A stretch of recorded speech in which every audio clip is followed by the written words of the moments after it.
Aviv Firoz আপনি লিখেছেন, ইসলামী bank বিষয়ে আপনার বক্তব্য জানতে চাই।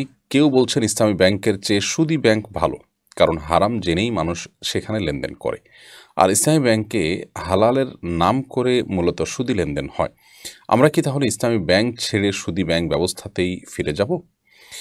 ভাই লাবিব ফিরোজ, যারা বলছেন যে ইসলামী ব্যাংক এটা সুদী ব্যাংকের চাইতে এর চাইতে সুদী ব্যাংক ভালো, তারা সন্দেহাতীতভাবে অনেক বড় ধরনের ত্রুটির মধ্যে আছেন।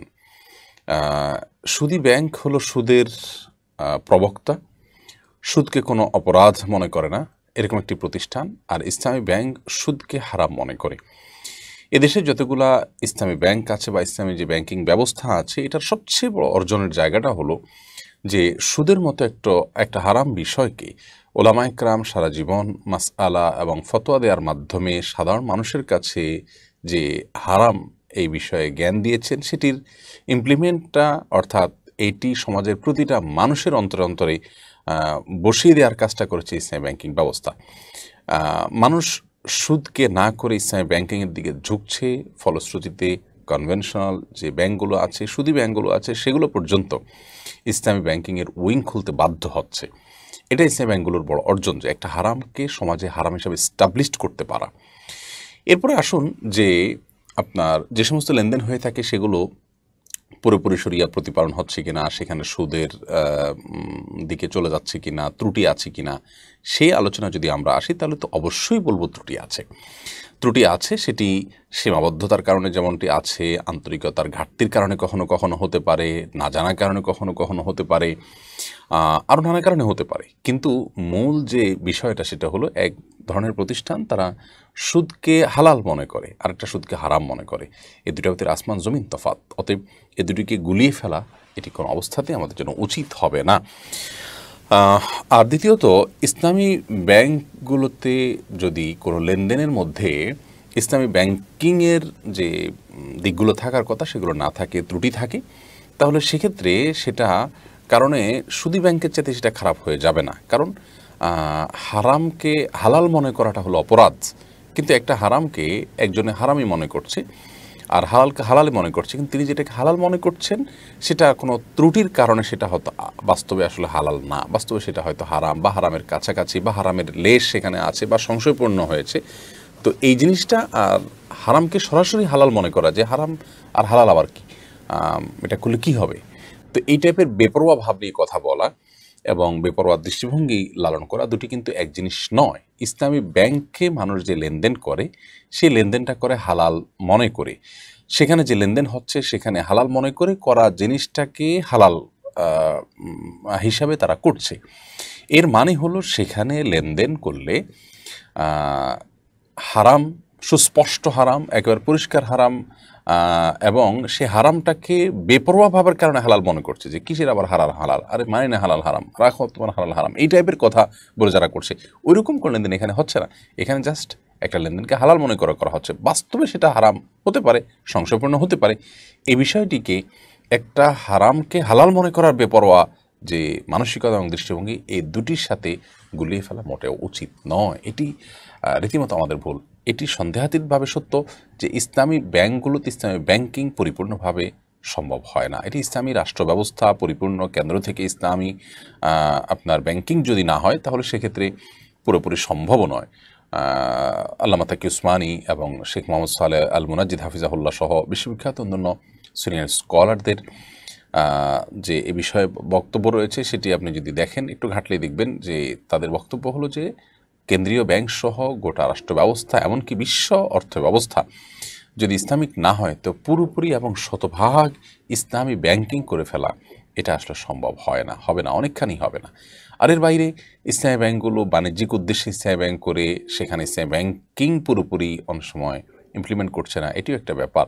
কিন্তু এর মানে এই না যে তারা সুদী ব্যাংকের সমান। তাদের আর কোনো অর্জন না থাকলেও এই একটি অর্জনের কারণে তাদেরকে অ্যাপ্রিসিয়েট করতে হবে এবং সুদী ব্যাংকের উপরে প্রাধান্য দিতে হবে, যে তারা সুদ যে হারাম এই ধারণাকে সমাজে বদ্ধমূল করে দিয়েছে।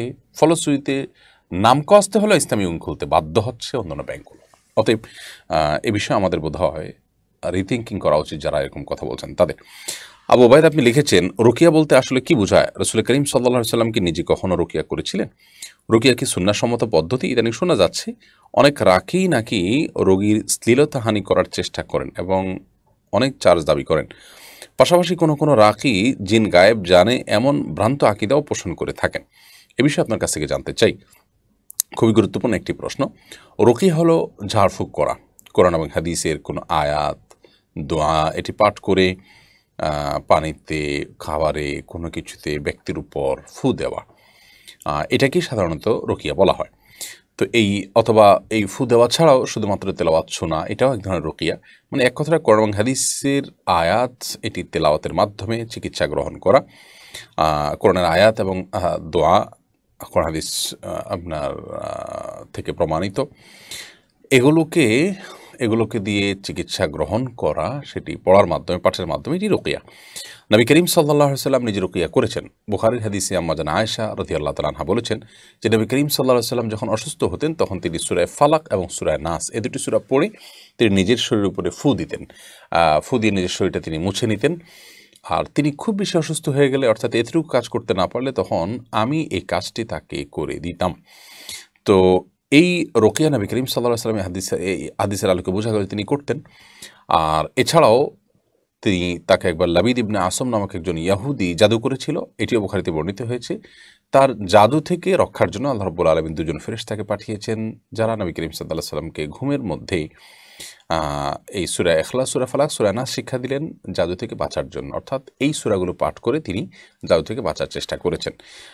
আর এই তিনগুলো পড়লে মানুষের বিভিন্ন বিপদ আপদ থেকে আল্লাহ তাআলা হেফাজত রাখেন, এটিও তিনি হাদিসে নির্দেশ করেছেন। এখান থেকে বোঝা যায় কোরআন হাদিসের আলোকে এবং কোরআন কারীমের আয়াত দিয়ে ঝাড়ফুঁক করা, এটি কোরআন এবং হাদিসের আলোকে প্রমাণিত নবী সাল্লাল্লাহু আলাইহি ওয়াসাল্লাম করেছেন। সাহাবীদের একটি দল কোনো এক জায়গায় যাচ্ছিলেন, সেখানে প্রতিমধ্যে তারা একজন সাপে দংশন করা মানুষকে শুধু সূরা ফাতিহা পড়ে রুকিয়া করার পর তিনি সুস্থ হয়েছেন এবং সেখান থেকে তারা পারিশ্রমিকও গ্রহণ করেছেন। নবী করিম সাল্লাল্লাহু আলাইহি ওয়াসাল্লাম সেটাকে অ্যালাউ করেছেন। এখান থেকে রুকিয়া যেটি জায়েজ এবং সেই সাথে এখানে যে পারিশ্রমিক গ্রহণ করাও যায়, সেটি স্পষ্টভাবে আরও প্রমাণ হলো।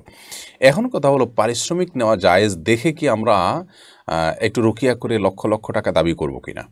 উত্তর হলো না।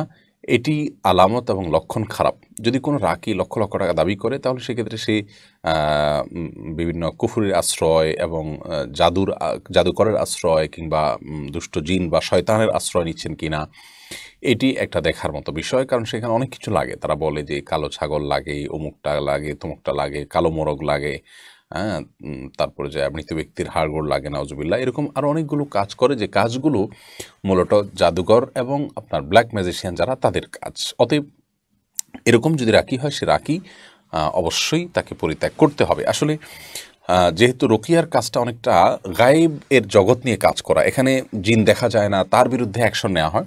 তো এই জন্য অনেক দুষ্ট লোক সেখান থেকে অসৎ যে প্রক্রিয়া সেটি অবলম্বন করে থাকে এবং সেখানে মানুষকে প্রতারণা করে থাকে। এই জন্য যারা সত্যিকারের রাকি হবেন, প্রথমত তারা কোরআন এবং হাদিসের আলোকেই ঝাড়ফুঁক করবেন, এর বাইরে যাবেন না, তাবিজ দিবেন না, যথাসম্ভব ঝাড়ফুঁক করবেন।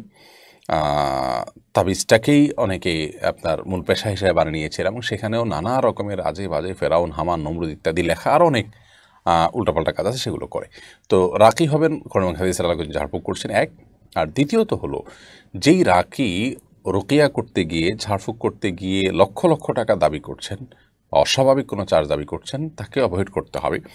কারণ এক্ষেত্রে যেটা বলেছি যে এটি ভ্রান্তিকর বিভিন্ন পদ্ধতির অনুসরণের একটা আলামত হতে পারে। সেই সাথে রাকি নিজে আমলদার হবেন এবং তিনি শুধুমাত্র রুকিয়া করেই দিবেন না, বরং পেশেন্টকে কিছু আমল বাতায়ও দিবেন। এটি ভালো রাকির একটা আলামত। আর এর পাশাপাশি কোনো রাকি জিন গায়েব জানে এ দাবি করলে সেটিও তার খারাপ রাকি হওয়ার আলামত এবং এরকম রাকি থেকে রুকিয়া বা ঝাড়ফুঁক